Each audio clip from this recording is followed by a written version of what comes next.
This Week in Virology, the podcast about viruses, the kind that make you sick. From MicrobeTV, this is TWiV, This Week in Virology, episode 1299, recorded on February 20th, 2026. I'm Vincent Racaniello, and you're listening to the podcast all about viruses. I don't know, for some reason, 1299 feels ominous, right? I don't know why. It's not a big deal. It's nothing, really. Joining me today from Austin, Texas, Rich Condit. Hi there, Vincent. We have 65 degrees Fahrenheit with cloudy skies. Dixon is absent. And some cooler weather in the forecast. So we're entering something a little more like Texas winter for what it's worth. But I think that, we aren't going to freeze anymore. We're okay. Yeah, this week it was above freezing here. It's currently 5°C and it's been raining for the last 24 hours.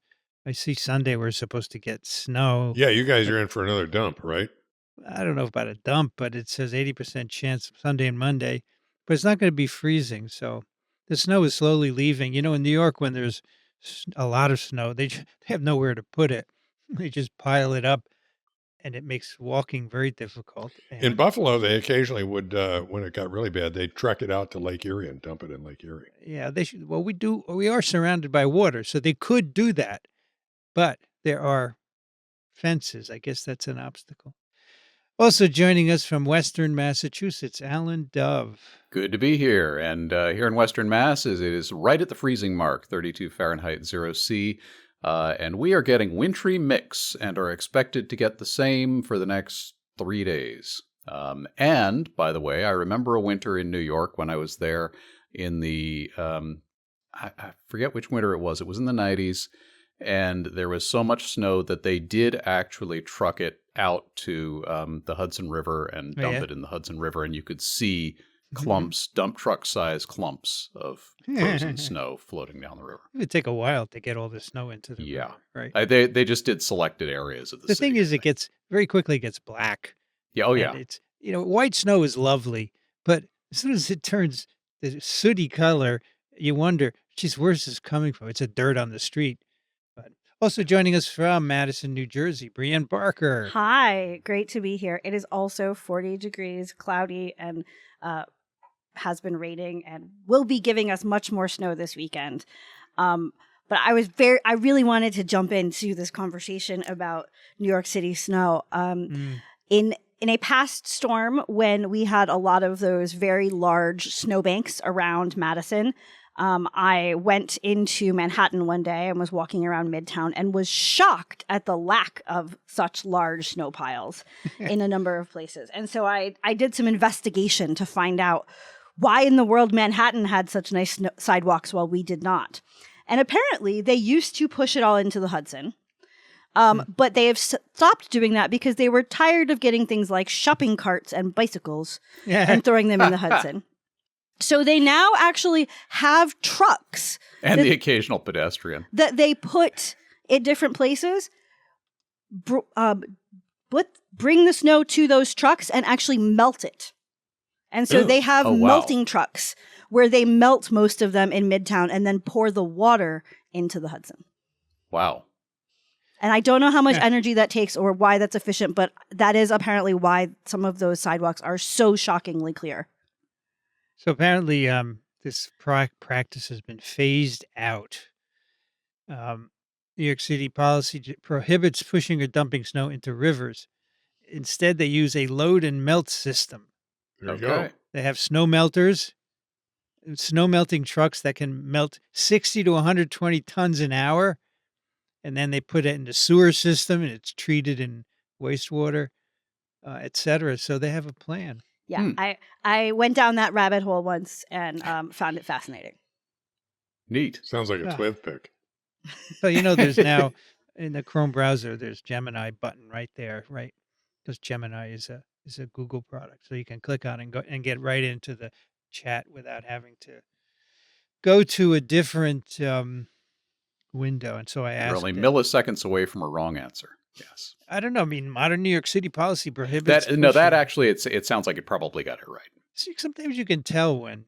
I But when they make frequently I'll search something and I'll get the AI summary. I'm like, I don't think Doesn't that's sync correct. right, yeah. And then I'll look a little deeper on actual sites written by actual people and find out now the bot got it wrong. So someone said, I try ChatGPT and Gemini, and someone said you should try Claude.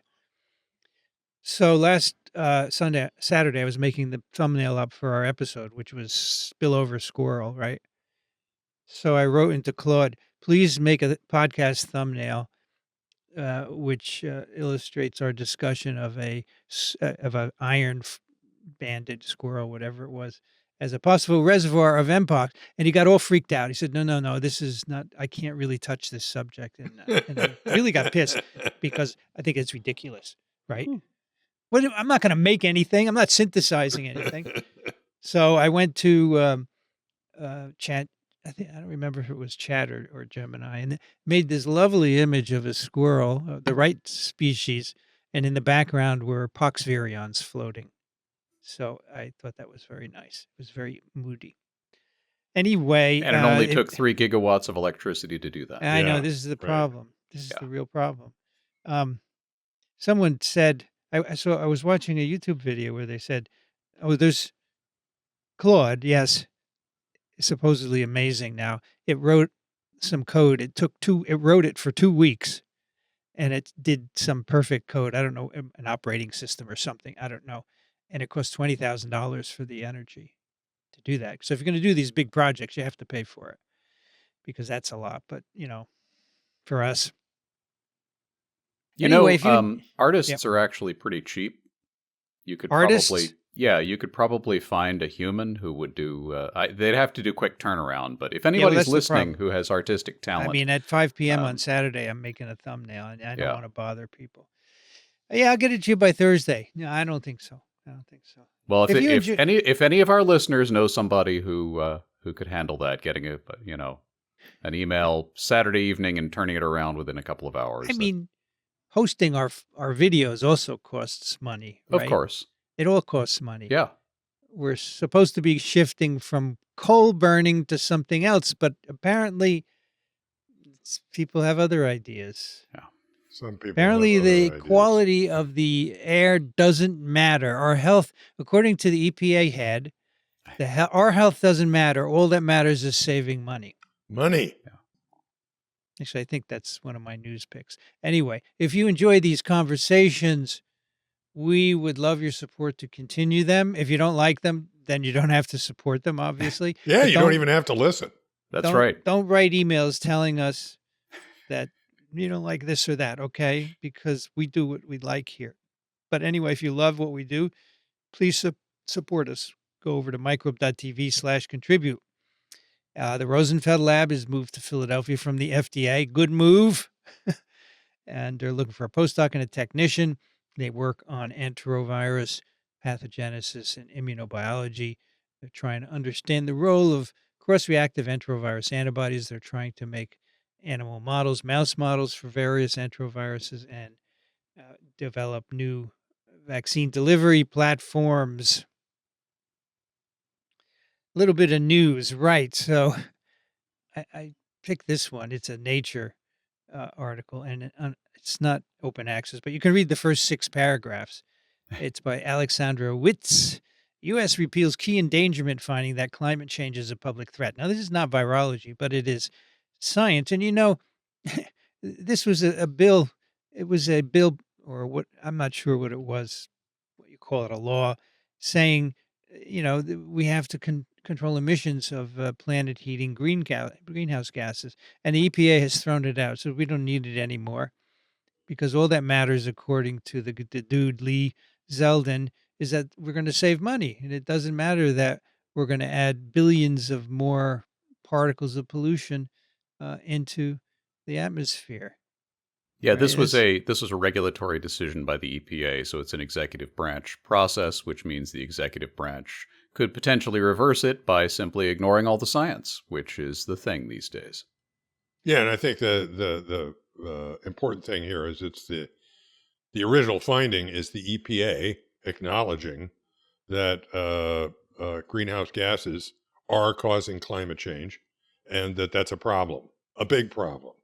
And this is basically denying all of that and removing it so that people can burn coal and other fossil fuels. I mean, this is supposed to consider the science, and they didn't, because Trump said there's no science behind it. It's just ripping us off, which of course is baloney.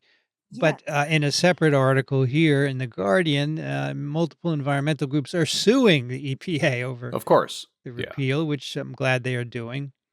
American Public Health Association, the American Lung Association, etc.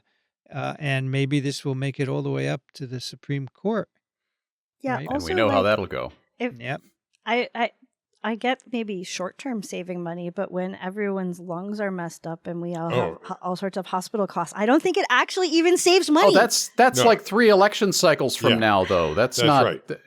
That's right. But Brienne, the Dow is up 1,000,000 points. Yeah. It doesn't matter. Yeah. Whoop-de-doo. Long term is not a factor here. We're But talking about the immediate money in my pocket. Yep. So in another brilliant move by the administration, this is a Nature news article by Max Kozlov. The key U.S. Infectious Disease Center, which is NIAID, to drop pandemic preparedness. And they're also going to drop biodefense. According to Bhattacharya, who now has 2 jobs where he doesn't do anything, he says, we're going to focus on diseases that affect people now, not in the future.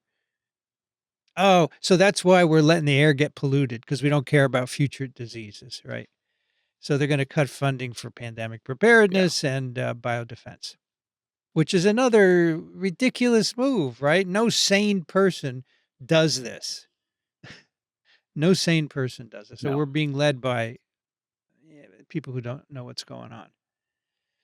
And one more, which is, I guess, better news. This is from NPR.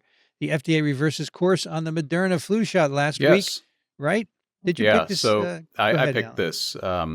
So we talked about this just recently. Was it just last week, I think? Yeah, I think so. That the FDA, after having ongoing conversations with Moderna about their new mRNA flu shot, which they've developed at a cost of creeping up toward $1 billion, and doing all the clinical trials in conversation with the FDA about how to structure those trials, because that's the way these things are done. And then after all that, the FDA said, you know what, we're not even going to review this, because we're suddenly deciding that you should have done the trial a different way. Well, it was actually Vinay Prasad, not the Yeah. FDA. But I mean, the effect of it is that Yeah, of course. is that the FDA was not going to review it. There's an organization called PHRMA, Pharmaceutical Research and Manufacturing Association, which is the lobbying group for the pharma industry. They appear to have weighed in on this matter, and their position is pretty much what I explained on the episode, which is that the pharma industry is going to hate this because it means you can't predict what the FDA is going to do, and that means you could throw $1 billion at something and then have the rug pulled out from under you, and that's not okay. That's very bad for business. And now the FDA has said, you know what? Maybe we will actually review this. So Makari here in this article, he's so full of it. He says, that rejection letter is part of the conversation. The company can come back. What kind of business thing is that? You don't say no and then change your mind. You negotiate ahead. You can say, we have these concerns. How can we address these? Right. But Prasad wants to get all the attention, so he just says no on his own. But what I understand is that so Moderna wants to license for everybody, right, including older people, and Prasad said no, the older people you need to check it against the high dose vaccine. So that was the sticking point. And which so now Moderna had already discussed with the FDA, and Yes. they had already agreed that this trial structure was appropriate. Yes. Now, this is just Prasad going off on Yeah, his own. that's that. The critical point is that the FDA had already said this trial was good to go. Yeah. But this is how this administration works. Yeah. Not logically. Okay, let's do some papers. We have a very interesting snippet from the New England Journal of Medicine. Adenoviral inciting antigen and somatic hypermutation in VITT. And the You got to authors. go ahead. Oh yeah, this is not open access. Neither of our papers today are. Sorry, but they are very interesting. The authors are Jingjing Wang, Linda Schonborn are the two co-first authors, and the two co-senior authors are Tom Gordon and Andreas Greinacher. And author affiliations are listed at the end of the article, and they didn't even bother to tell you what page that is. So then you scroll. Thanks, NEJM.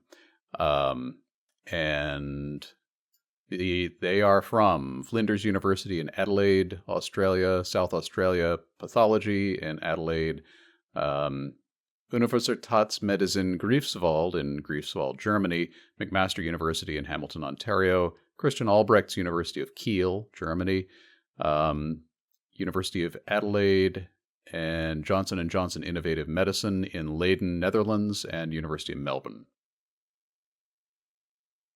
So we talked about VITT, vaccine-induced immune thrombocytopenia and thrombosis way back in the early days of COVID because it was caused by one of the vectors used to vector the SARS-CoV-2 spike protein. So this condition, right, thrombotic thrombocytopenia, platelets going down, clotting happening, this happened after in rare people because it wasn't picked up in the first safety studies, only when it went into many more people. About 1 in a million, right? Or 1 in 500,000, something like that. So there were two adenovirus vectored vaccines, Chadox and Ad26. And of course, both have adenovirus in them. And these were the AstraZeneca vaccine and the J&J Janssen vaccine. Right. Chadox, of course, is a chimpanzee adenovirus, and Ad26 is a human.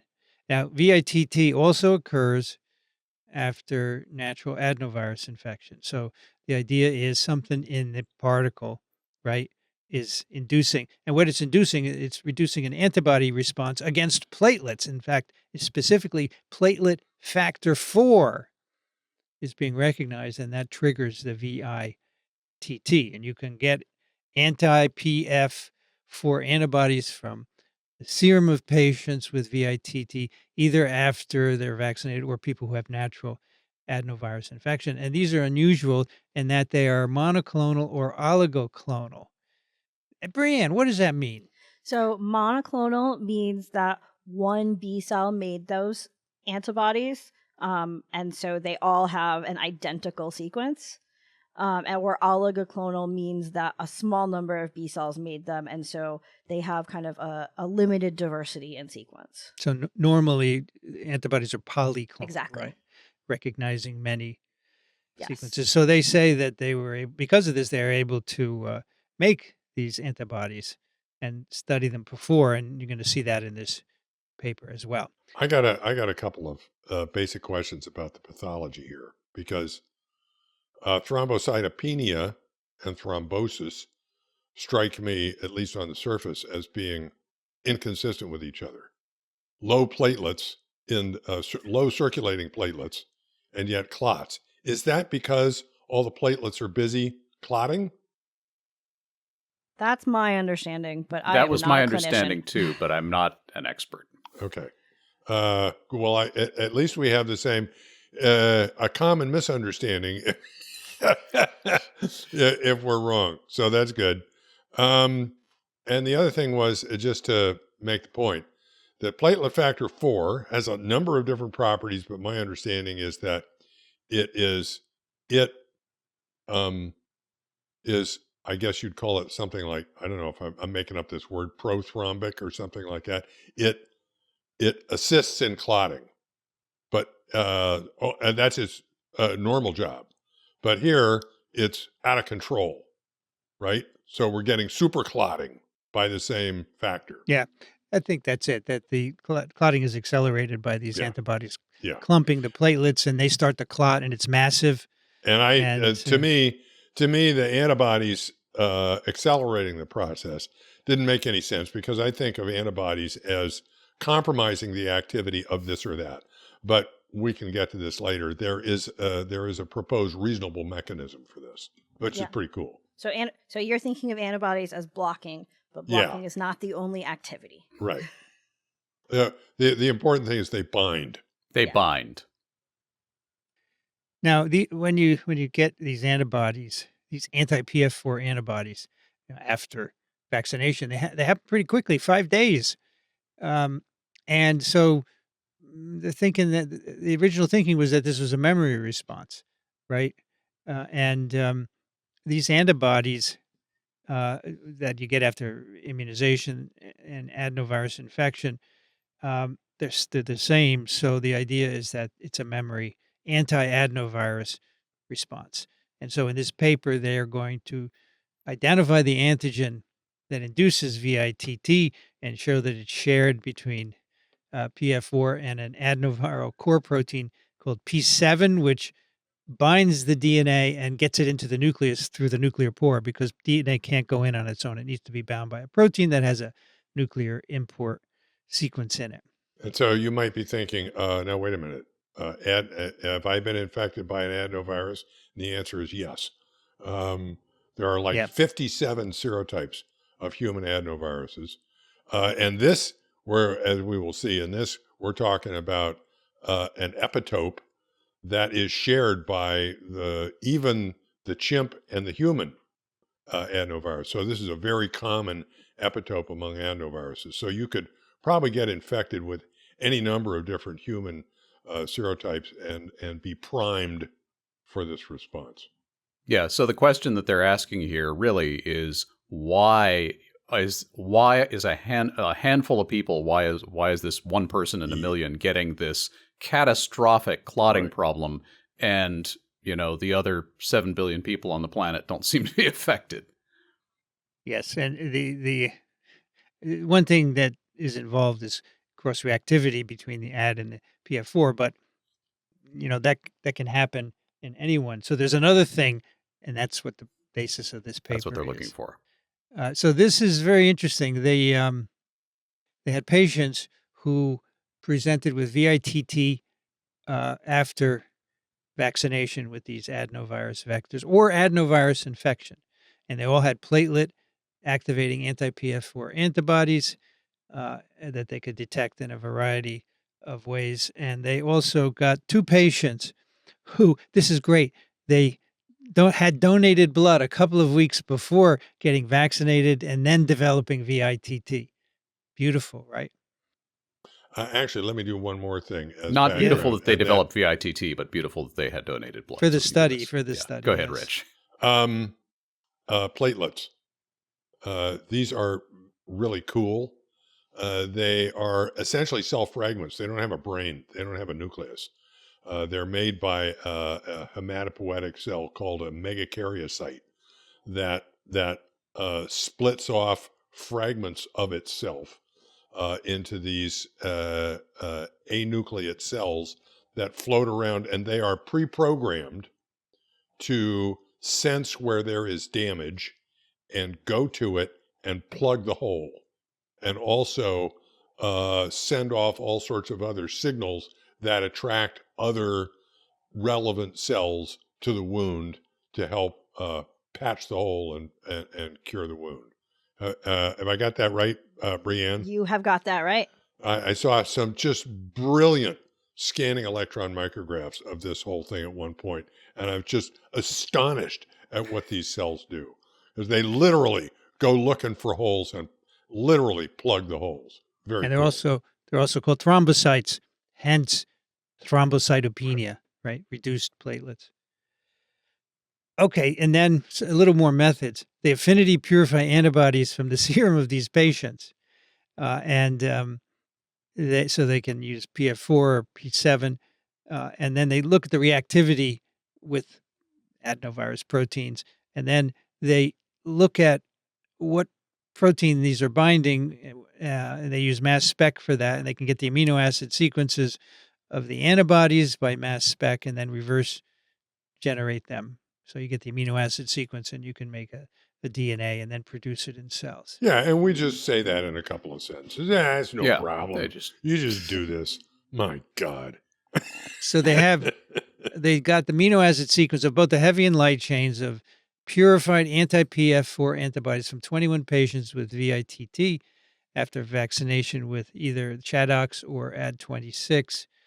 And they all have similar fingerprints. The most common, what is ED, Brianne? ED motif? And the heavy chain? Is that 2 amino acids? I think so. I'm Okay. not even sure.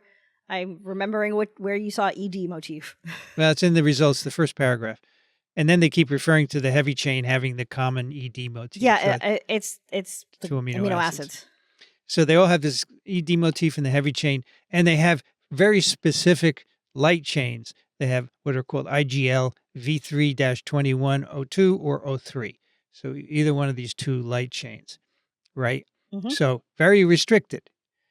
And they have a shared somatic mutation in the light chains. In other words, the genome encodes one amino acid, and then after you have somatic hypermutation, another one arises, and these patients all have a shared amino acid change from a lysine, which is positively charged, to a glutamic acid, which is negatively charged at position 31, so K31E. And they confirm by germline sequencing that this is the result of somatic hypermutation, i.e. it's not present in the germline. Right. But So importantly, go ahead. Go ahead, Brianne. Well, I was just going to say, so somehow the original B cell got pushed down a path to make this swap in every patient, sort of in common, all the B cells, even though they're in different patients, all got pushed down the same path to make the same change kind of independently. But presumably there are other changes as well, but this is the only one in common. Exactly. Right? But importantly for this, you start with a certain light chain, right? Yes. Mm-hmm. And do you know how common that genotype is? Yeah, Brianne? it comes later. They tell us later. I don't know specifically. I mean, VL3 is just one of many VLs. Here, I'll tell you the number. They have it in the discussion. Yeah, but I don't know how common this version of VL3 is. So It's down here somewhere. This is very interesting. In Asian populations, it's really low. It's like 20%, and in other here we go. So the allele O2 or 3 in Asia, the frequency of the 2 haplotypes is low, and it's 60% in white populations, but 20% in Asian populations. So that's the frequency. And here it's 60%, Rich.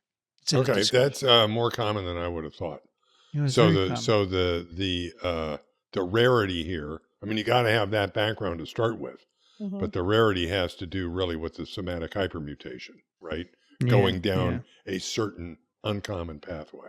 Okay. Yeah, that's something I don't understand. But so, Brianne, this is before affinity maturation, I presume? So somatic hypermutation is the change that happens to the gene, and affinity maturation is the change that happens to the protein. Right, but affinity maturation wants to make more higher affinity antibodies. So you have various amino acid changes, and the ones that result in higher affinity, you keep those, and then you throw the rest away. Yeah. But as we will see, this change makes it recognize the adenoprotein even less. So why would it be retained after? But this is somatic hypermutation, right? So somatic hypermutation is the change in the DNA that results in that protein change, and then we select in the germinal center reaction. So these were never selected, basically. No, they had to have been selected if you can find them. Okay, so that's why I'm asking, why would it be, what is it selected against? Because the adeno P7 affinity goes down, as we will see, right? Right. And that's one piece of this that I think that, they don't talk a ton about because, and this gets to Rich's rarity question, part of those B cells getting selected is will involve them also getting some T cell help. Yeah. And so there's something in here about MHC class 2 and T cell help. And so you also have to have just the right kind of MHC that's going to give you the weird T cell help needed here. My guess is there's some other cross-reactive antigen involved that relates to the T cell help, and that if you looked at the genetics of all of the people who had this, they would have both this weird light chain allele and a particular set of MHC class 2 alleles, but they don't talk about that here. So this is, maybe I'm getting a little ahead of things here, but this is basically another example of this idea of a virus-induced autoimmunity, right? Where the virus makes a protein, you make a perfectly reasonable immune response to that protein, but that has cross-reactivity with something from you. So now that self-boundary has been crossed. I'm wondering, once you go there and decide that you're going to recognize this self protein, is that kind of like no longer self? In other words, I'm thinking, could you now do affinity maturation on that thing that you weren't supposed to be doing? You can. Okay. So once you tread down that path, that could be kind of like an immunological rabbit hole. Yeah. Okay? So basically the B cells and T cells we get rid of the ones that react to self when they're developing. But now we've resurrected some created new ones. We've basically taken somebody who made it out of the bone marrow and changed them, and they became self-reactive. We've got some other things that are supposed to be, checks on this, but. So where I'm going with this is that even if we lose some of the affinity for the adenovirus protein, we could be chomping on a different antigen, a self-antigen even, right? We could be gaining affinity for something else. Yes. And that's sort of how we're getting that signal. So and that self-antigen is still going to be around. Right. Yeah. Until you've eliminated all of it, which is not going to be good. This is a design defect. Yeah. Yes. Basically, amino acid change should not shift the affinity to self. Okay. Anyway, there's only 20 amino acids though, so we'd only have so many. Yeah, it's a fundamental limitation to the system, and you've got so much complexity going on that it's amazing it doesn't go wrong more often. Yeah. Yes. Amazing we're alive. Yeah. Okay, so so far this lysine 31 to glutamic acid. This is in these 82 patients, so this amino acid negatively charged at position 31 of the light chain, together with the negative here, the ED motif of the heavy chain, makes a negatively charged paratope, the part of the antibody that binds the epitope. So it facilitates strong binding to PF4, which is positively charged. So that one amino acid change is making this big difference in the binding. And so this might be, we somatically hypermutated and are no longer binding the adeno as well, but we're binding PF4 really well. I still don't understand why it wasn't killed, right, by apoptosis, right? Because is there some PF4 in the germinal center that's being matched against this? Probably, yeah. Design defect. Okay. Yep. So that's why this one amino acid change makes platelets go everywhere. Platelet factors go everywhere, even the germinal it's like center. DNA. It's everywhere. They're everywhere. Design flaw. Vincent, are you going to file a complaint with the creator or something like this? Yeah, evolution. Evolution doesn't care. Yep. Evolution, you go down a dark alley and get in trouble. Okay. That's evolution. It works most of the just MacGyver. Yeah, it works most of the time. Yeah, I don't know how much I think a lot of things go off. Yeah. We don't know about it. Hey, cancer, right? Yeah. Those are the things we see, but out there in the world, a lot of things die and we don't know. Oh, yeah. Yeah, this is why if you keep going long enough, eventually you get systems failure because it just it's only as good as it needs to be to it's like a reproduced. LLM model. They get confused and they stop after a certain point. And if they go 2 weeks, everybody's excited, right? Anyway, in 3 healthy people who had non-pathogenic anti-PF4 antibodies after vaccination, these antibodies were present at a low titer, and they do not activate. The platelets sequencing of the antibodies show they didn't have these IGLV 3-21.2 or 3, or the K31E mutations. It had a different light chain, and it didn't have that particular mutation. So that's why they're healthy after vaccination. All right, so then they have the pre-vaccination plasma of these 2 patients who developed VITT later. They got non-pathogenic polyclonal anti-PF4 antibodies. So before they had gotten the vector, they identified the prototypical anti-PF4 light chain encoded by this IGLV 321-02, expressing the germline encoded lysine at position 31. In one patient, they had a somatic antibody variant with a K31E in about 2% of the peptides. But then when they developed VITT, the antibodies were dominated by the K31E, which is absent from the germline of both patients. So there's a beautiful illustration of what's happening here, right? A specific light chain, this ED heavy chain, and that one amino acid change to make it bind PF4 better. Right. And so first they had it in the one patient, and they made a little bit of this. So that B cell, there was, a few copies of that B cell, and then there was binding, and that B cell got positive signal, got selected, as Vincent was saying, in the germinal center, and made way more of itself. And so now it's dominating, because it, as I like to say in class, got a little pat on the head of a signal, and knew to make more of itself. Yeah.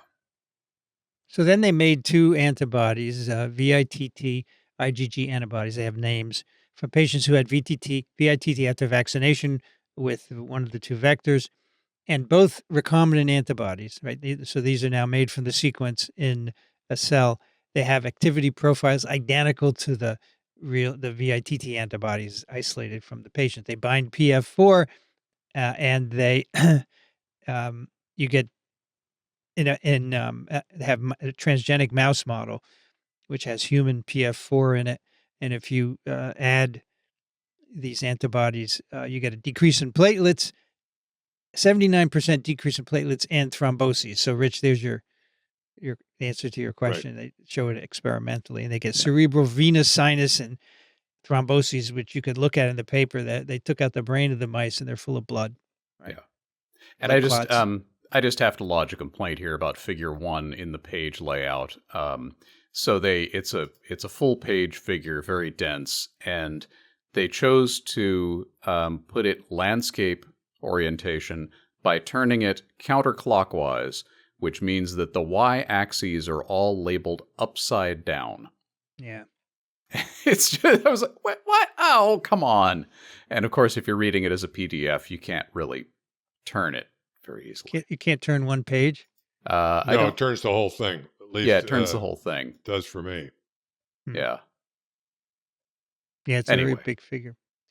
Okay, so let's see, mice. Okay, so K31E is a crucial somatic hypermutation. Well, it's it's not the hypermutation happens in the germline, right? That's required to produce this highly reactive antibody that are characteristic of VITT. So then they replace the aspartic acid with a tyrosine, which is encoded by other light chain alleles, and that does not bind PF4. That antibody with that change does not bind PF4. It doesn't activate platelets. So that single amino acid is key. And if you have those other light chains, you're good. It's amazing. Okay, now they want to know if this is a memory response, right? Are they there originally, and you're getting amplification? So they do some binding studies, and they find that neither human anti-PF4 antibodies that are purified from VITT serum or recombinant anti-PF4 bind to ChAdOx or Ad26 virion particles coated on plastic dishes.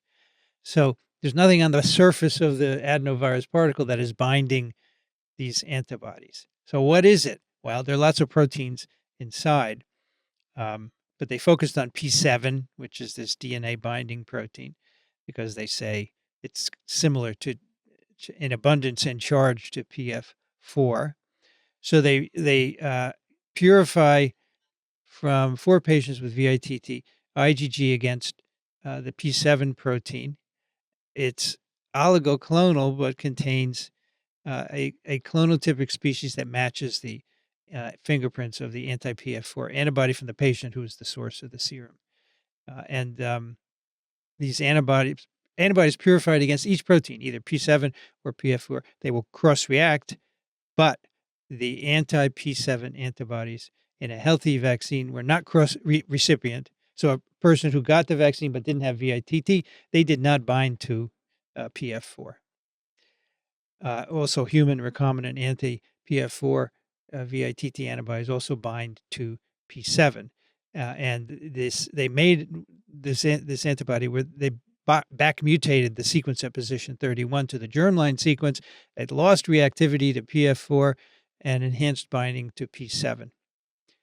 So basically, you have the hypermutation makes an antibody that binds P7 less and PF4 more. And when they revert that amino acid change, it now binds P7 more than PF4.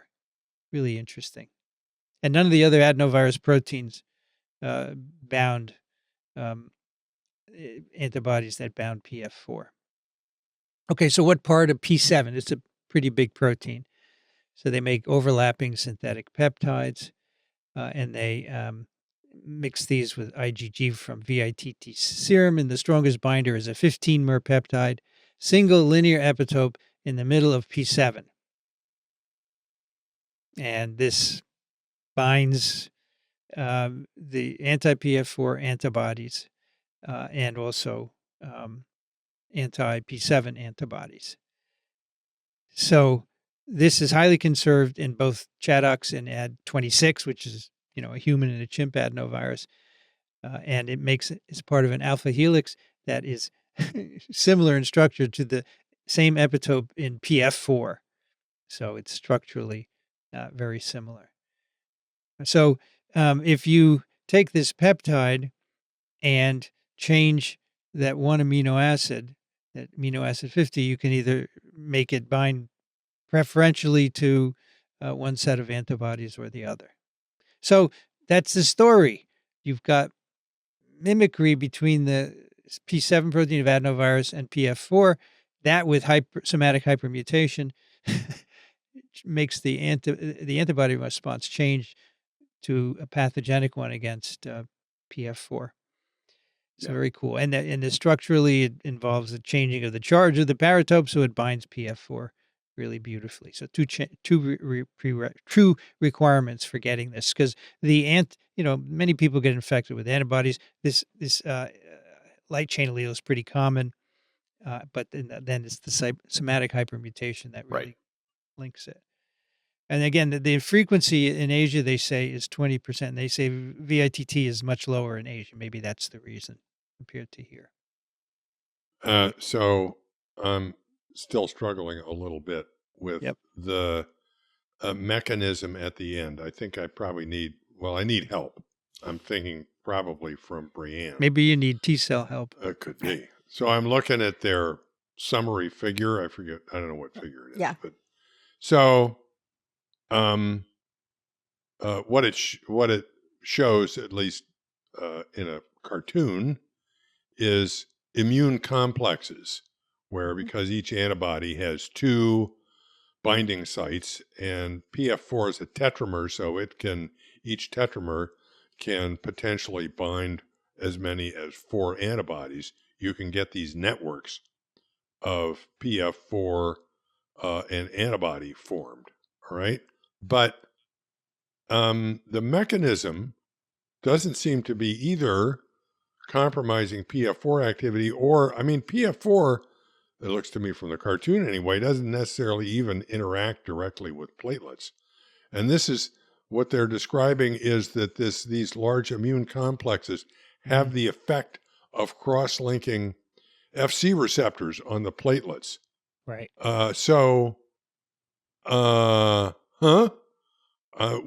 does that do? What's the I agree with you, and I think that this requires more knowledge of platelet biology than I have. Okay. But I think that the basic idea is somehow this is activating the platelet. It's inducing the platelet to potentially make more PF4. That's what the cartoon is suggesting. Right. Yeah. And then the PF4 allows you to sort of to make more immune complexes, and you get this sort of positive feedback loop. You can imagine if you're making more PF4, you're influencing these platelets to make more PF4, but you might be influencing other platelets to be clotting.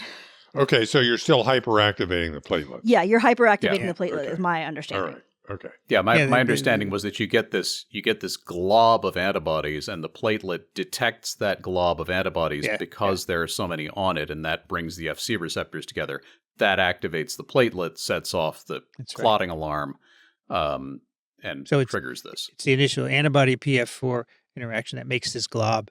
Right. And then it activates the platelets. Yeah. And that's why in the transgenic mouse experiment, where they put human PF4 and they also put a human FC receptor in there as well, so it would work. So it would cause the clotting. So, Brianne, it says that this is an FC gamma 2A receptor. Mm-hmm. Is that so? Not any antibody is going to react with that receptor, right? So it specifically needs to be an IgG to bind to an FC gamma 2A. But I could theoretically have other things that would form an immune complex and set off the same problem. Is that right? Doesn't have to be PF4, does it? Right. That's sort of where my understanding of platelet biology is inadequate. Certainly, if you have immune complex formation, you do have pathology in a number of other types of situations.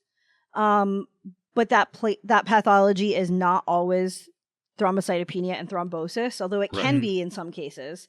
And so I think that the fact that it's PF4 is also important, but I don't know enough about PF4 and platelets to know why. So there's something about this that I'm missing, at least, that makes this PF4 immune complex specific for this particular pathology. Yeah. Okay. Right. But again,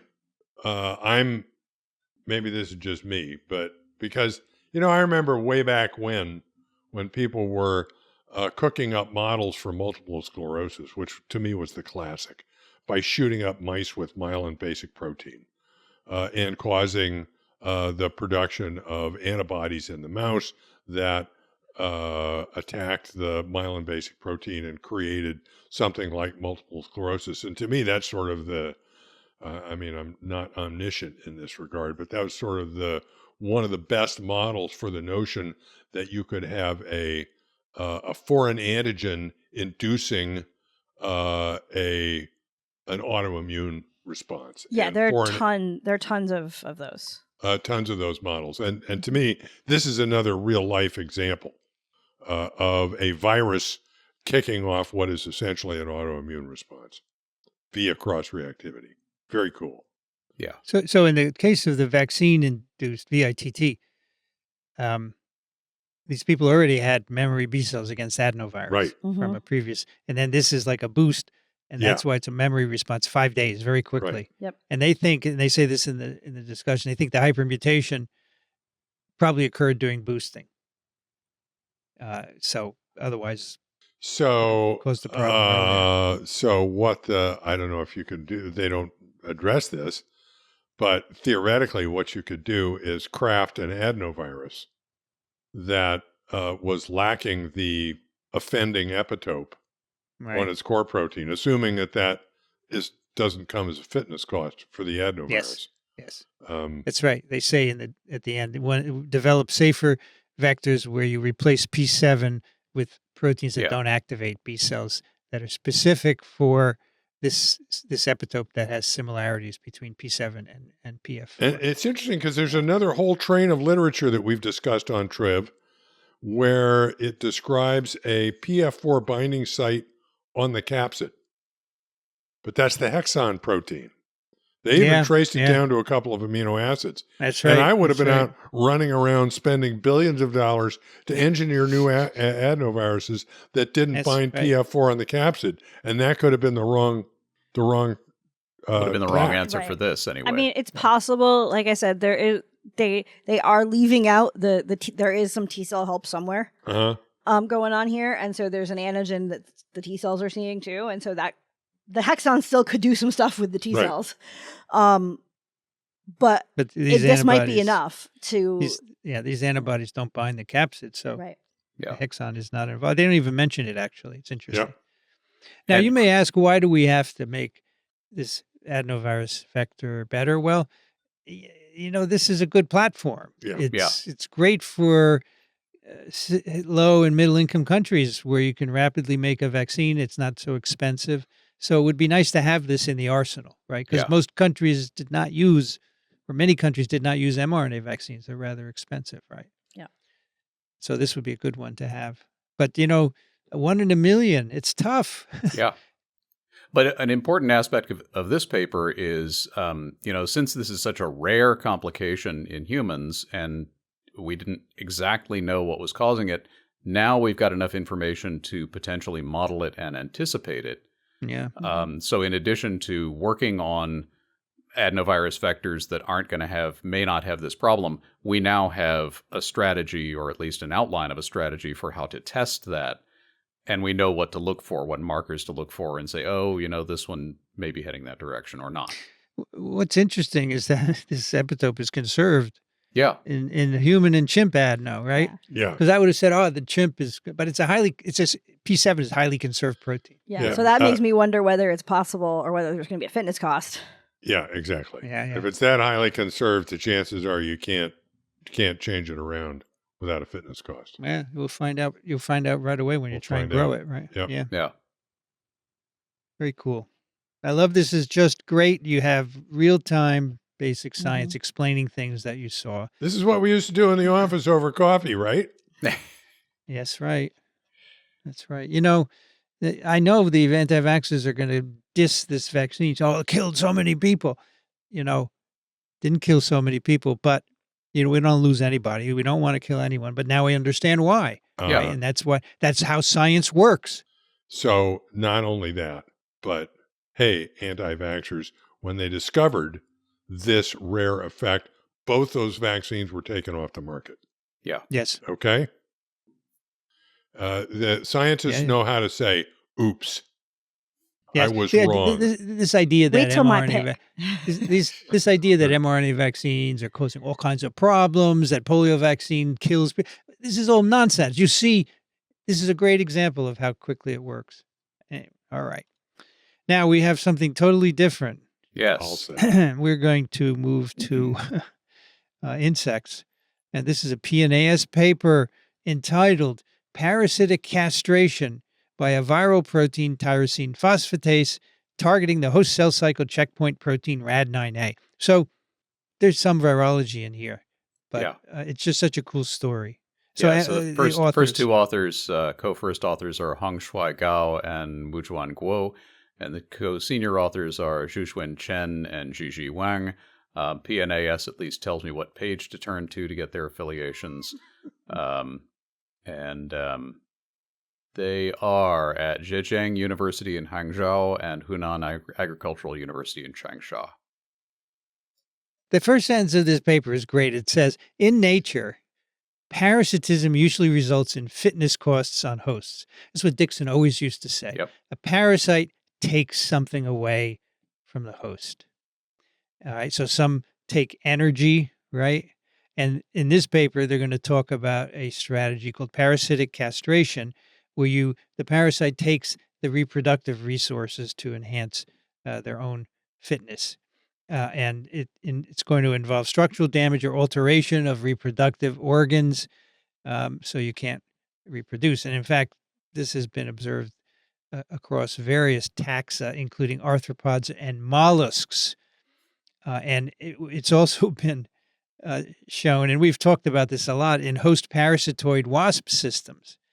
And it's not only disruption of spermatogenesis, but inhibition of testis development as well. Now, Rich, you wanted to talk a little bit about the polydnaviruses. Where's a good time? Here? Would be a good time, yeah. Okay, tell us about that. So, I love talking about polydnaviruses. And There's a little personal history here that actually cross-reacts with Vincent, I think, because I was introduced to polydnaviruses in the early 90s. When you and I, Vincent, were serving together on a study section. Were you the That's right. chair at that point? No, not at that time. No. Okay. I think it was Tom Schenk. You're right. You're right. It was Tom Schenk. So early 90s, we're on study section, and I get this grant to review. It was about polydnaviruses. And I don't think anybody on the study section had a clue what these things were about. Certainly I didn't, okay? And I spent a while trying to figure this out. And since I figured nobody else understood this, I explained it at the study section. And it was a transformative event for me, okay? And I think maybe I'm wrong. Maybe I'm overemphasizing this, but I think in the long run, a bonding event for you and me, Vincent. That was 35 years ago. That's true. Okay.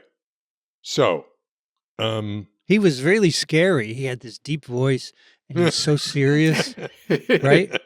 Oh my gosh. And if you called him Richard by mistake, he got mad at you. So, let's start a quick refresher on parasitic wasps. We actually did this a couple of weeks ago. These are wasps that, as part of their life cycle, think alien, okay? They lay their eggs in either the eggs or the larvae of another insect. And they compromise the physiology of that host, larvae or egg, in a fashion that it's not all dead, okay? It's only mostly dead, Yes. okay? Still somewhat alive, sufficiently alive to support the growth of the parasitic wasp's larvae. So this is an ideal kind of parasitism. You lay your eggs in some other creature that will provide a good environment for the development of this, and the creature is compromised. And this paper is about a specific pathway of the creature being compromised. And the creature in this paper is a moth. Yes. Creature in this paper is a moth, or a larva of A caterpillar. Of a moth. A caterpillar, yes. Yeah. But a vector or intermediary in this whole thing is a Bracovirus, which is it's a type of polydnavirus. That you could pronounce that poly-DNA, okay? Because when these things were first discovered, it was discovered that when these parasitic wasps parasitize the host, they specifically at that time lay, along with the eggs, excrete a whole bunch of virus-like, I'm going to call them virus-like particles. At the time, they figured these are viruses, okay? Because they're virus capsids into the host. And then when they went to study these, they harvested these virus-like particles and got the DNA out of them.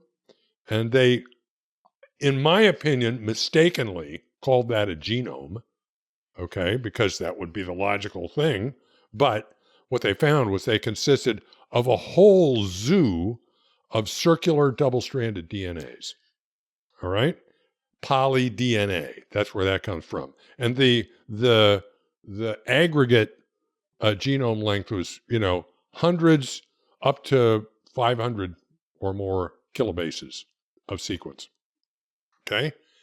But it turns out that that's just a delivery system.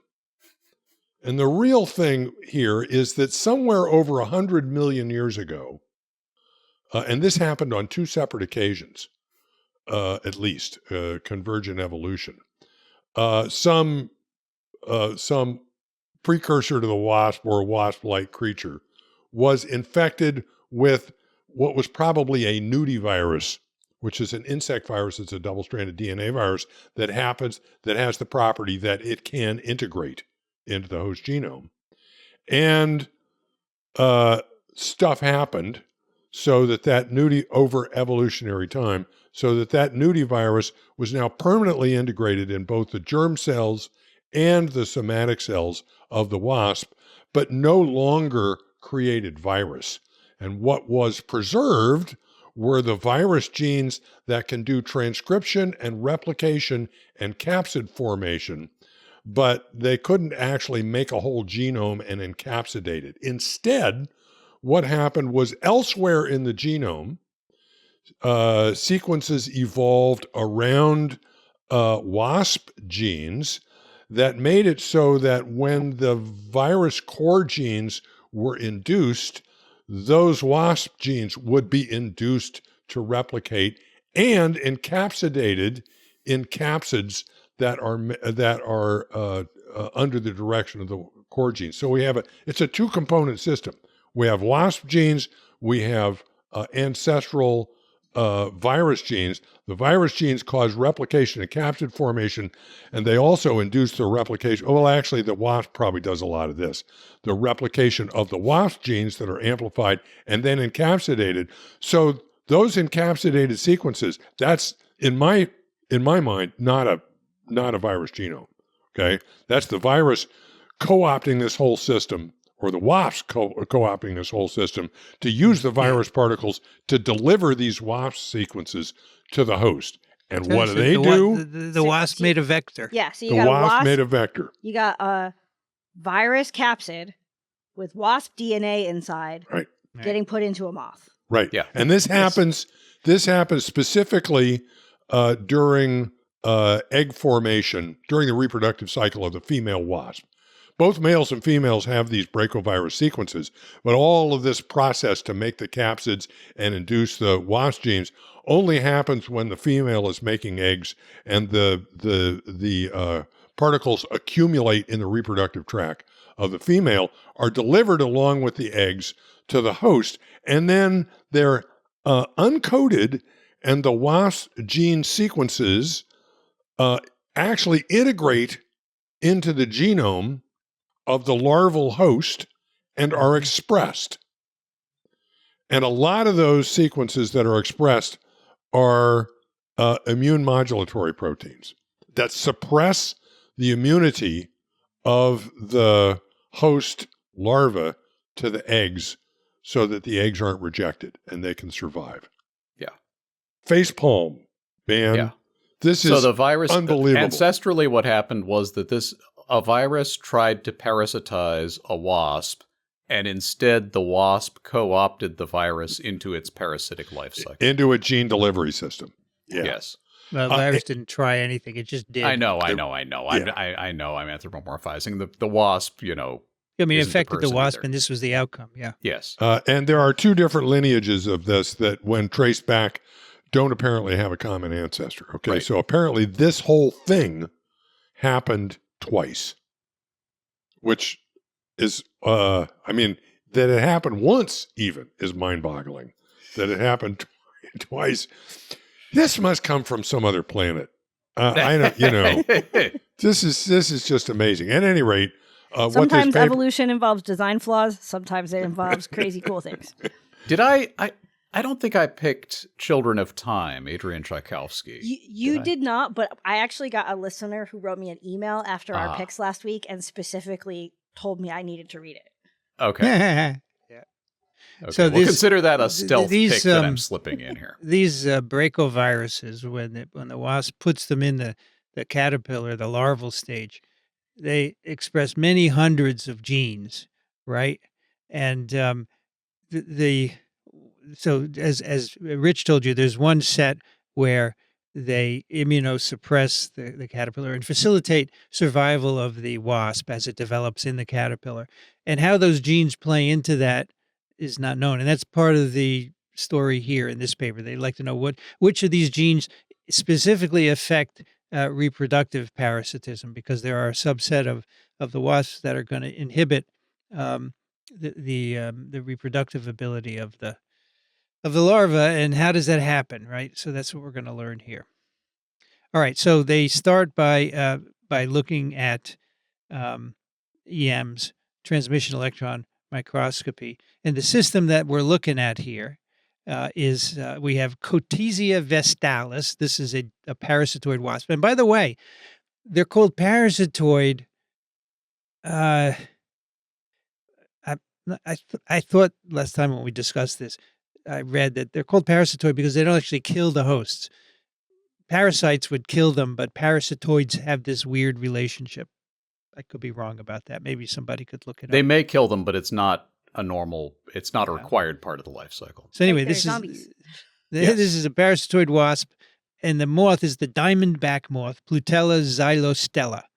Okay, and this is a destructive Major agricultural pest of brassicas, Brassica. which is broccoli, Brussels sprouts, cabbages, a whole bunch of things. I can do without that stuff. Well, I Oh, it's can't. delicious. It's delicious. It's delicious.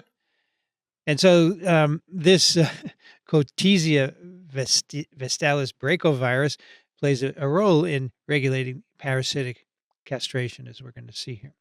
So they do some transmission electron microscopy and look in parasitized larval testes. And yes, I didn't know that moths had balls, but they do. They have testicles. Mothballs. Yeah, they're Mothballs. mothballs, yes. Whoa! Title. Mothballs. Mothballs. Well, actually, when you look up the definition of castration, they say testicles, e.g., balls. So it's kind of like in the vernacular now. Anyway, they can see the spermatogonia and the nuclei in normal hosts, healthy hosts, and in parasitized hosts, they have abnormal nuclei. The chromatin is agglutinated. There's all kinds of changes in the parasitized hosts. They're wrinkled. They have vesicular structures, and it gets worse as they age. You know, they go through the third instar and the late third instar. The nuclei disintegrate and shrink. They get smaller. The testes get smaller in size. So basically, the severity of testicular disruption intensifies during this parasitism process. Okay. And of course, the larvae are not reproductive in the first place. So this would be hurting their reproductive success as adults. The important thing from the parasitoids' point of view, though, is that the production of sex cells and gonads requires a lot of energy. Right. And I think that the evolutionary benefit here is you don't want the host spending energy on anything except making more of your young. Yeah, I think that's You right. shut it all down. Yeah. Okay, so a lot of these features, nuclear shrinkage, abnormal chromatin, these are features of apoptosis, programmed cell death. And so they did an assay for apoptosis, which is called tunnel staining, where you can detect DNA breaks, because that's a feature of apoptosis, and by this method you can quantify them. And so they find plenty of tunnel staining in the parasitized host larvae. They can put a number on it. So the proportion of testicular apoptosis was 7% in unparasitized animals and 80% and higher, and up to 95% in parasitized individuals. I like how they call them individuals. That's very cute.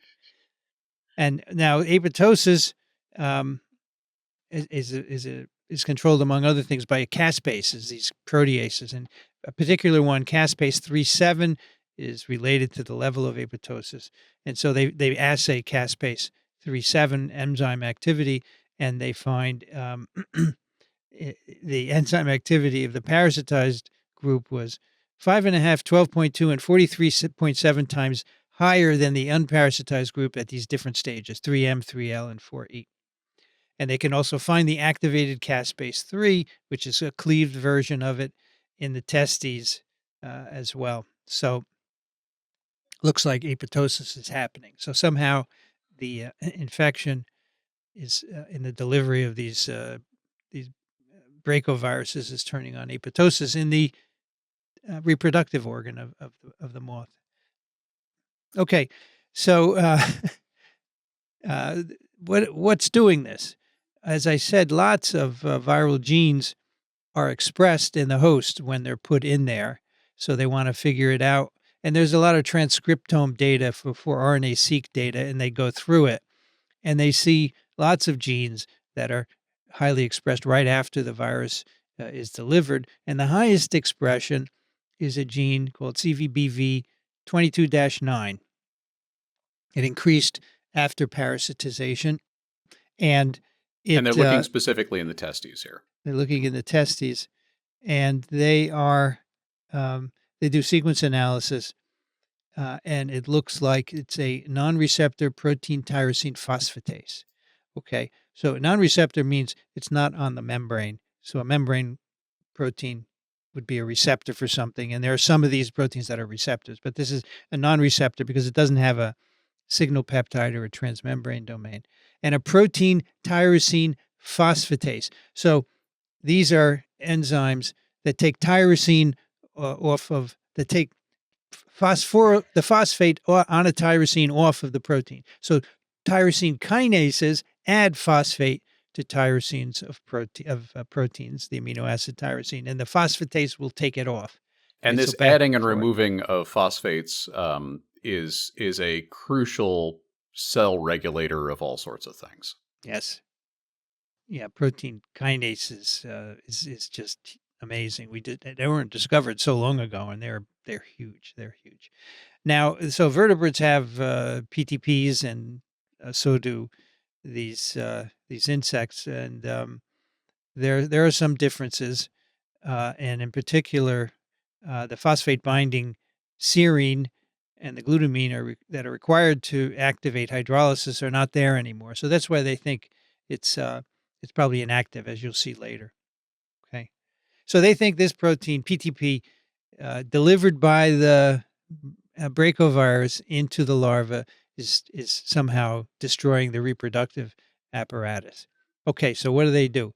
So they take the larva, right, the P. xylostella larva, they knock down expression of this gene, and when they do that, they can knock down the expression of this PTP gene by 89%, and you get a 38% decrease in testicular apoptosis. And also knockdown allows the size of the testes to recover somewhat. Remember, they were shrinking before. They can also overproduce this protein using recombinant baculoviruses, which are viruses that infect insects, and they've been used and developed as wonderful vectors over the years. And so they can put the gene in, and if they treat larvae with this, so just delivering the PTP gene into larva, you get apoptosis of testes. So it looks like that's playing an important role. The testes apoptose, they decrease in size, all of these patterns seen in the infected host. Looks like this PTP is an important factor in this whole process. So then they look in some other species, and they see that PTP homologs are present in a lot of Bracoviruses that they look at. The sequences are available. So then they pick another system to see if this also happens in another host. So they have a MicroPletis manilae infected with Spodoptera frugiperda, right? So M. manilae is the host. It gets parasitized by a Bracovirus. And again, you see inhibition of testis size, and all these other things that happen. Apoptosis going up, and the related PTP in that species also goes up as well.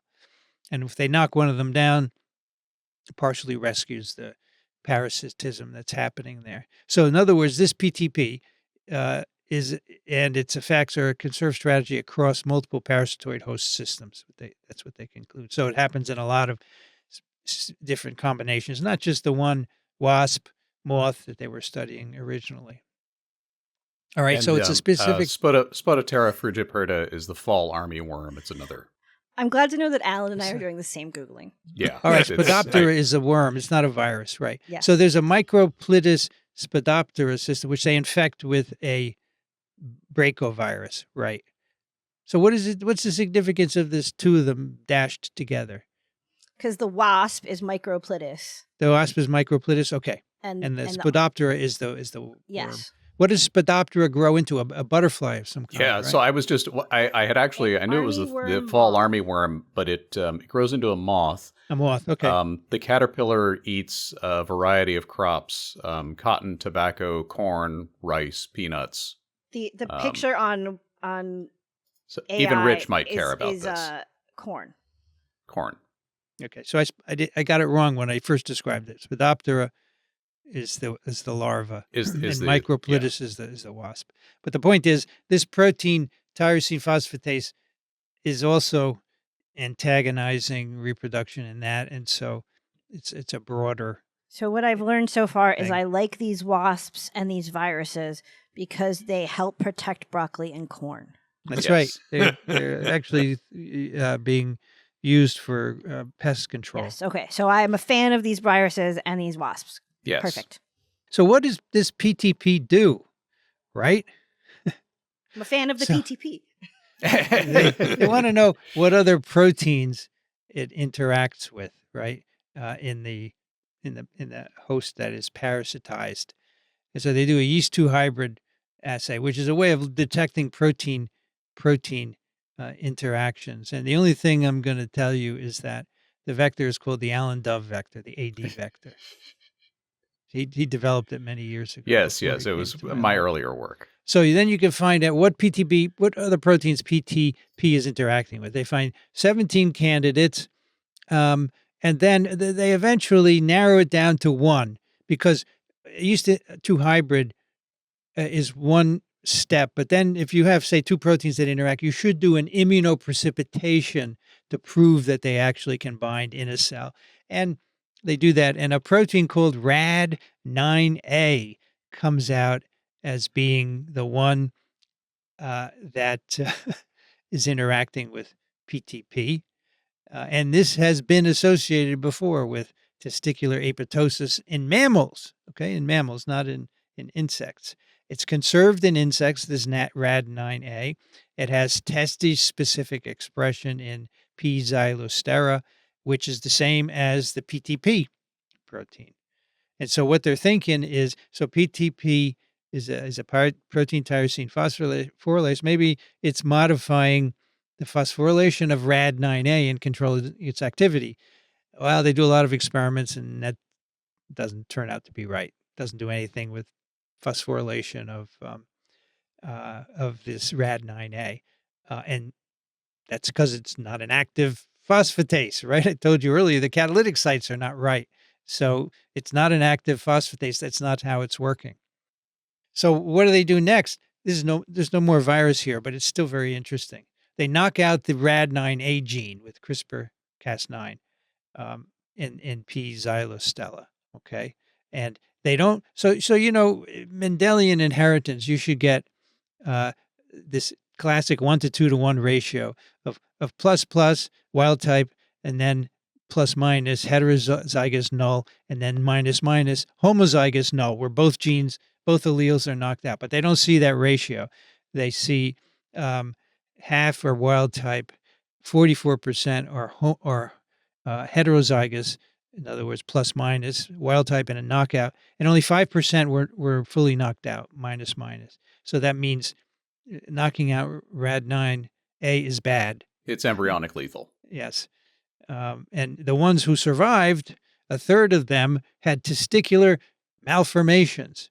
So RAD9, the absence of RAD9 gives rise to lethality and embryonic lethality and male infertility in P. xylostella.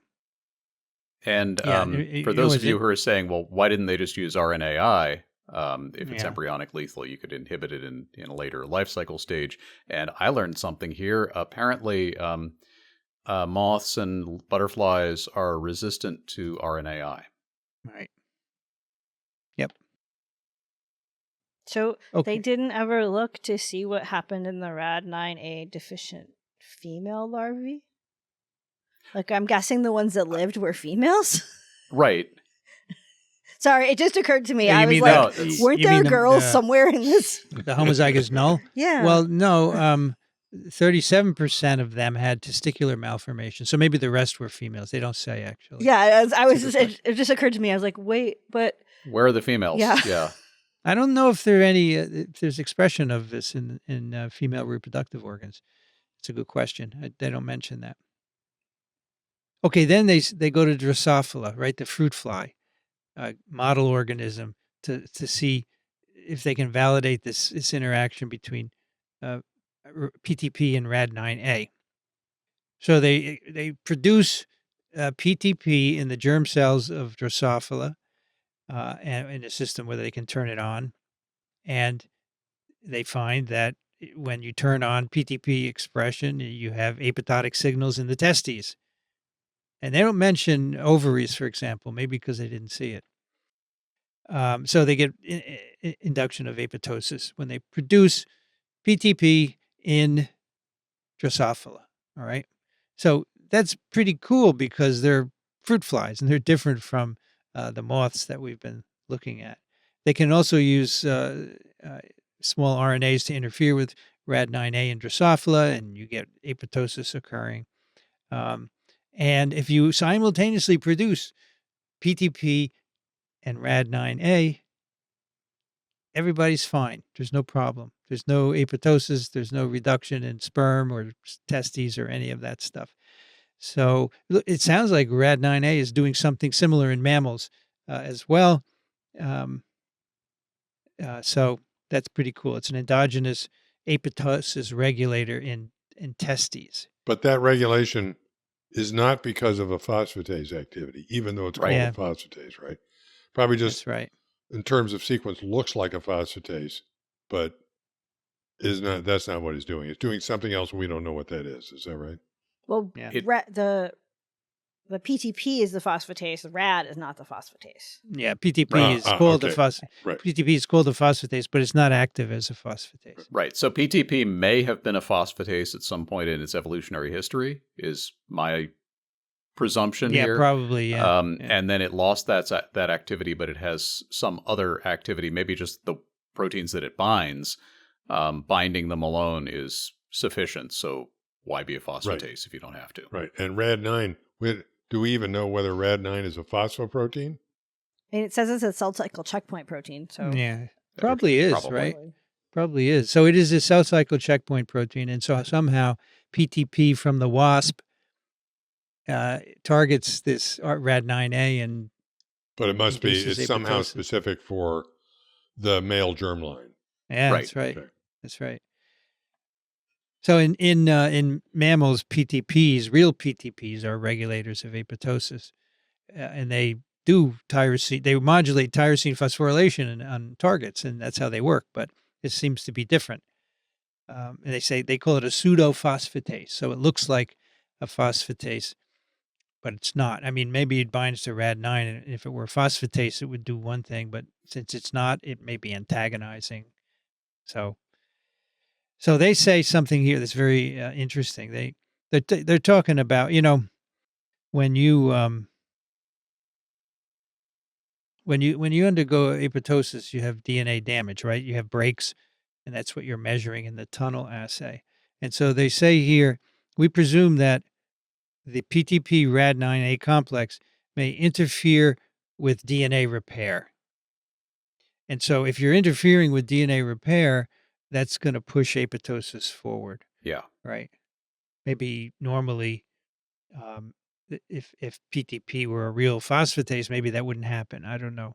But maybe because it's a pseudophosphatase. I mean, there are many examples of pseudo proteins binding and inhibiting activity, whereas the real protein wouldn't do that. So they propose that this PTP acts as a pseudophosphatase by targeting Rad9A, impairing DNA repair during spermatogenesis without modifying its tyrosine phosphorylation status.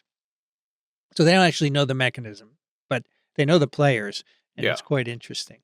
And the last paragraph is interesting because they write, in conclusion, we figured out.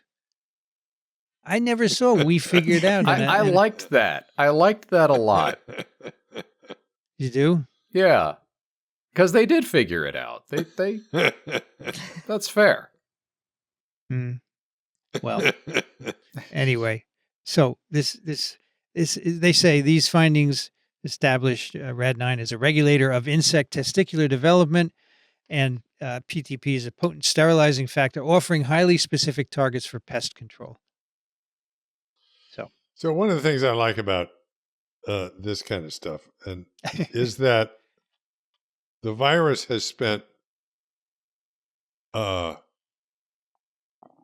tens of millions of years figuring out the best way to compromise this larva without actually killing it.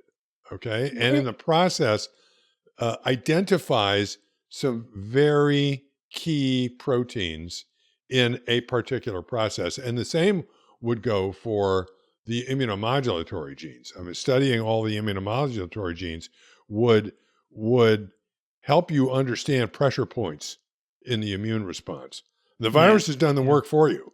Evolution already did all these experiments. Well, sort of, although I guess you could debate, did the virus do the work, or did the parasitoid wasp do the work in deciding which DNAs to put in the capsid? They were co-first authors. Actually, in this case, no, the virus didn't do jack. So the interesting thing here is that the virus gets nothing out of this. Yeah. Because it does not spread. The virus provided the delivery mechanism. Yeah, the virus is like the funding agency here. But most viruses, the driving evolutionary pressure is to find a new host, right? Otherwise, you're gone. You're an evolutionary. So these viruses do not go anywhere after the larva. So they're really not viruses. They're just vectors. So this brings me back to this.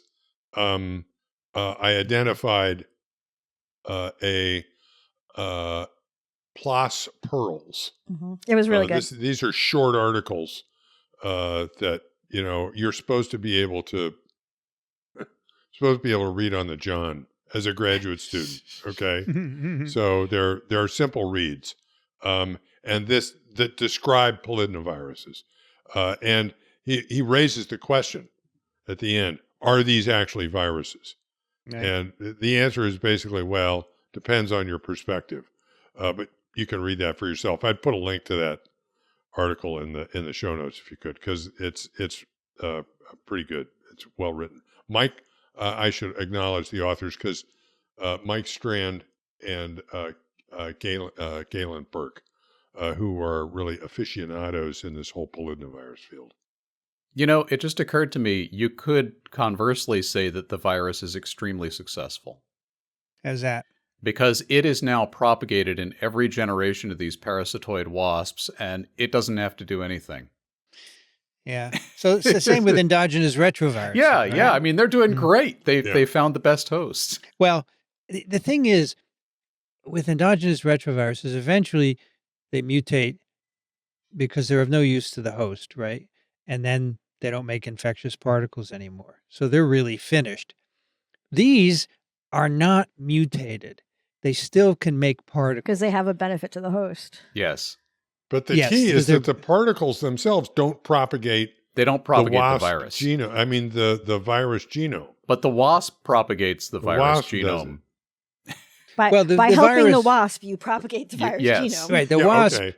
Yes. So the baby wasps that come out of the caterpillar, those have integrated. They have the virus genes, and they're going to make the Bracoviruses. Right, and indirectly, this whole delivery system indirectly assisted in the propagation of the virus sequences, if you want to call them virus sequences. Yeah. Well, viruses are parasites, right? So they depend on their hosts. And here's a great example of how the depending on the wasp genome kept the virus going from wasp to wasp. Yeah. So, viruses of fungi and yeast never leave the cell. True. They go on and some of them don't even have capsids. So you don't have to spread extracellularly or extra host. Yeah, so we spend a lot of time trying to draw bright lines between this and that. And it's just not, it's gray. All right? It's a big smear. Nature does not care about your rules. The definition of a virus does not include having to go. It just says, an infectious obligate intracellular parasite with DNA or RNA and a capsid. Okay. So that's it. There's no requirement to actually. You don't have to go outside. Go outside the host. Anyway, that's pretty cool. Pretty cool. Very All good right. stuff. I'm Yeah. glad to,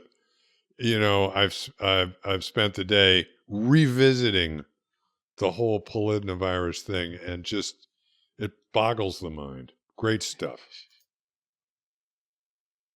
Let's do some picks. Brianne, what do you have for us? So I have a paper that is in Nature Human Behavior that I came across recently from 2025. It also was NSF funded, and so there is a full text version of the paper on the NSF's website. Although the formatting's a little wonky, it's still a full text of this paper. This paper is called "The Effect of Seeing Scientists as Intellectually Humble on Trust in Scientists and Their Research."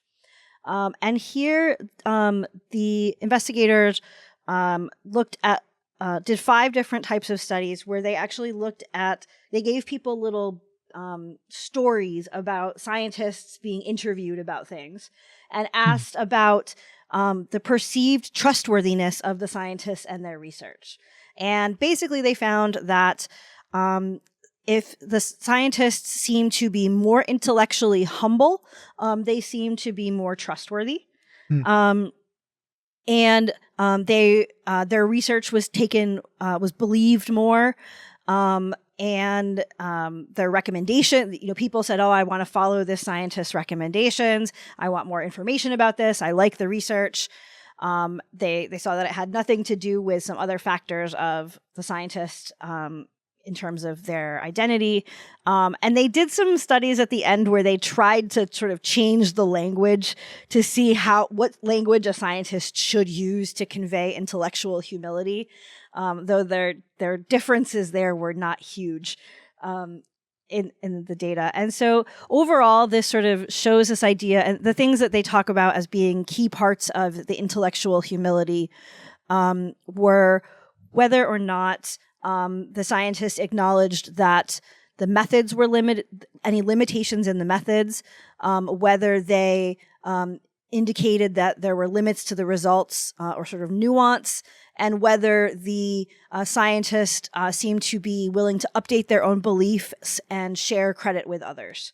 And all of those things made the scientists more credible and made their research seem more credible.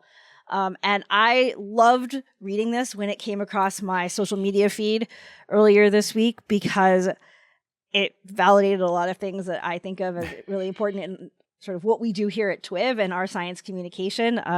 I always want my students to sort of hear the fact that we are asking questions and sort of we don't, know all the things, that are talking and sort of talking it all through.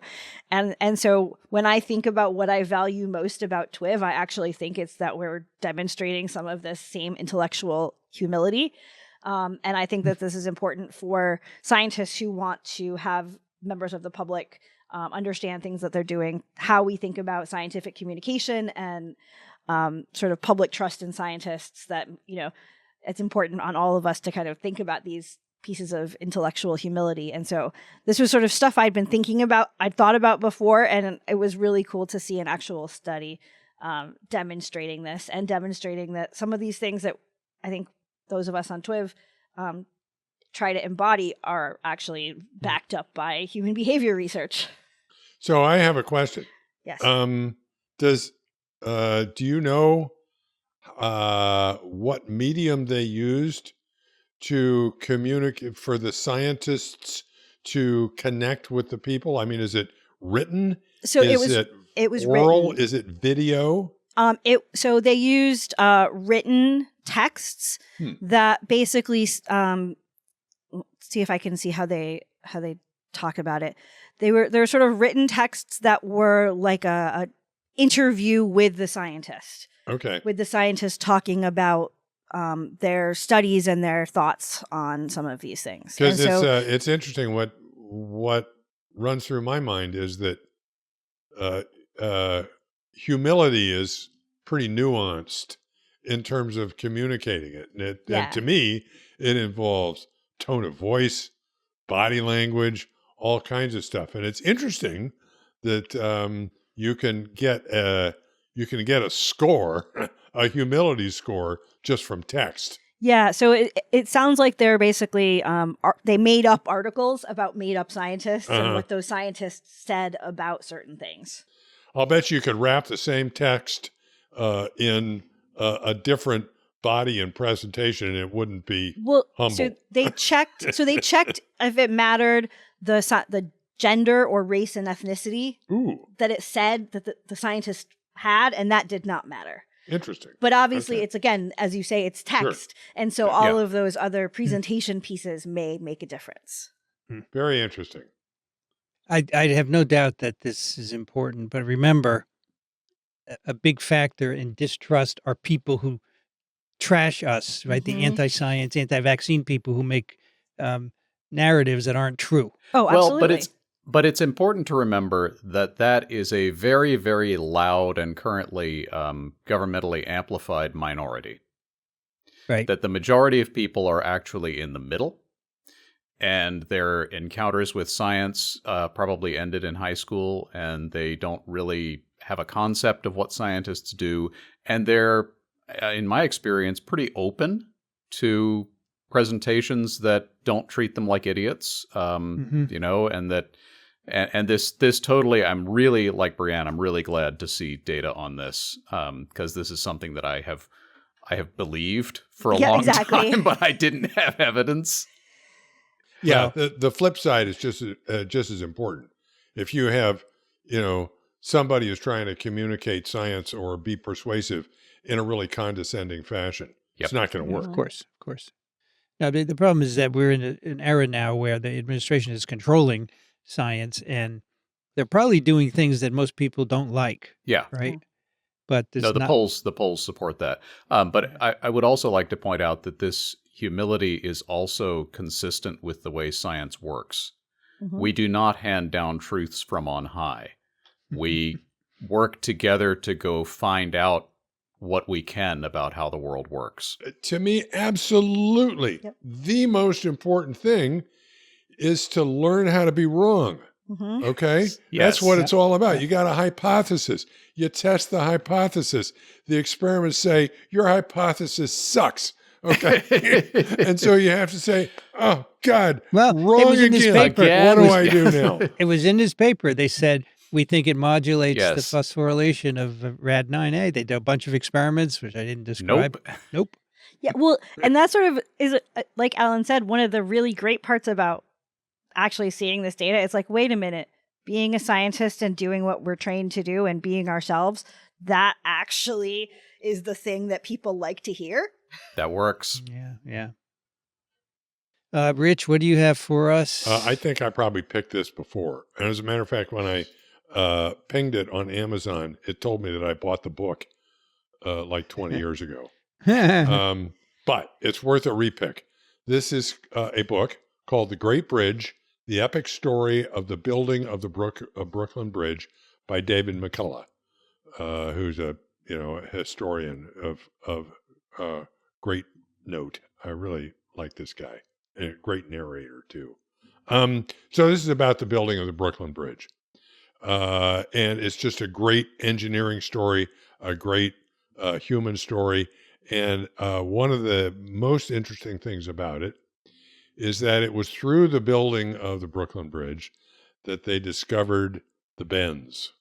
Yes. Okay. Which was initially called caisson disease. And spoiler alert, the deal is, if you got to build these big towers for the bridge, the towers need to be sunk into the river.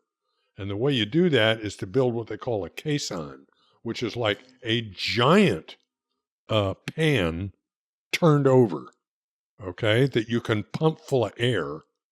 If you take a straw and put your finger over it and submerge it to the bottom of a cup, there's a bubble of air down at the bottom of the cup. That's how a caisson works. And so they would actually have workers, you could enter through a tube, workers in the caisson, shoveling dirt and sending it back up through another tube.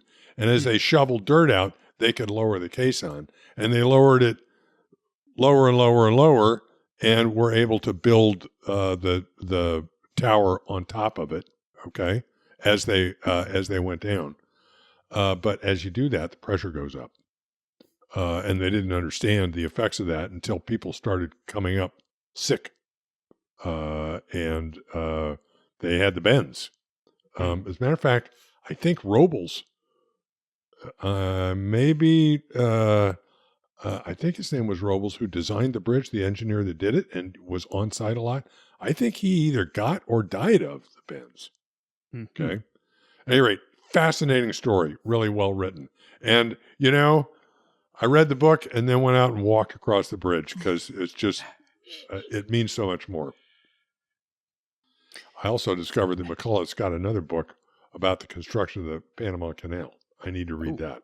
I don't I've heard good understand things about how it. they build any of these underwater things. It's amazing. I mean, tunnels, bridges. I don't know Yeah. how they do it, but that's another story. Alan, what do you have for us? I also have a book. This is a cookbook. I requested and got this for Christmas. It's called Recipes from the American South by Michael Twitty. And it is a lovely hardcover book that does what it says on the cover. And Twitty is a food historian and chef who's written about food for many years, and he's from the South. And he has written. He is one of the things I love about this book is that he's very upfront about how you cannot have a definitive Southern cookbook because everybody's family has their own take on every major food way, and it's also an incredibly diverse and large geographic area. But if there is such a thing, this would be it. It really covers the territory well. It's got everything from New Orleans king cake to, how to cook a possum. And I was reminded of it actually by our bushmeat conversation on the last TWiV. But there's a lot more. There's a lot more in there, and some really good recipes that I have bookmarked a whole bunch to try. Does it tell you how to cook grits? Oh yeah. Oh gosh, yeah. This looks really cool. It is very cool. Wow. He also tells you how to properly render bacon fat, because bacon fat is a major ingredient in a lot of Southern dishes, Right. and so you can render your own and store it in the fridge, and next time you need some, you can pull it out. Excellent. Cool. All right. My pick is a little video. Well, if you go on YouTube, there are tons of now AI-generated videos, and Richard Feynman seems to be a popular target of those. A lot of Sure. people are making he's sitting there talking, and it's not him. It's just an AI-generated image. It's not him speaking. I don't know who even wrote the words, but this one I really liked. It's why returning from Mars is impossible. And they do. I mean, there's enough recording of Feynman around that you can imitate it, right? So his accent and his, God, it's amazing. Yeah, it's quite amazing. There are just little glitches here and there that tell you it's AI. But here he's talking about, we went to the moon. That was easy. It was 2 or 3 days. If something happened, you could turn around and come back. We can't do that if we go to Mars. He said, first of all, there's the rocket penalty. There's a formula for every pound of fuel, you need 10 pounds in the rocket because you're going to have to land on Mars with enough fuel to get you off again. And he said, that's not possible. We have to figure out how to make fuel on Mars, but nobody's done that. Plus, we have to stay there for 500 days before there's a return window. And we're going to be going so fast that we'll burn up on the way in because nobody's had reentry at that speed. So it's really great if you want to know. And then there's somebody in the comments says, so why does, what's his name? Matt Damon. No, Elon Musk. Why does Musk say we're going? Because he doesn't know anything. Yeah. You can't go to Mars, folks. Sorry. Send robots, which we've done. It's very productive. They don't have to come back. There you go. Don't tell them that. Sending people around is dangerous. I mean, Yeah, this thing no. of us going back to the moon is ridiculous. It's a show. Right? It's a show. Now, we wanted to bring back rocks from Mars, actually, and there was a budget to do that. Yeah. But, to send a thing there and pick them up, but that was nixed by this. They want to send people because it's more of a show, right? Anyway, these videos on Feynman, they're all kinds, we want to understand space-time, you want to understand relativity and quantum physics and all. It's great. It's too bad he's not around because it would be so funny to really hear him because There He's is, an interesting it's guy. hard to find, but there is there was an hour-long interview done with him. I'll see if I can find it. It was a TWiV pick for me at one point, and it's just wonderful. Mm. It's great. All Yeah, right, good. I often listen to these to understand various aspects of physics and astrophysics. All right, that is TWiV 1299. You can find us at microbe.tv/TWiV if you want to send questions or comments or pics. The email would be twiv@microbe.tv. And if you enjoy these programs, we'd love your support. Microbe.tv/contribute. Alan Dove is at alandove.com and turbidplaque.com. Thank you, Alan. Thank you. It's always a pleasure. Brianne Barker's at Drew University, BioProf Barker on Blue Sky. Thank you, Brianne. Thanks. I learned a lot. Rich Condit's an emeritus professor, University of Florida, Gainesville. He's currently in Austin, Texas. Thank you, Rich. Sure enough, always a good time. I'm Vincent Racaniello. You can find me at microbe.tv. I'd like to thank the American Society for Virology and the American Society for Microbiology for their support of TWiV, Ronald Jenkins for the music, and Jolene Ramsey for the timestamps. You've been listening to This Week in Virology. Thanks for joining us. We'll be back next week. Another TWiV is viral.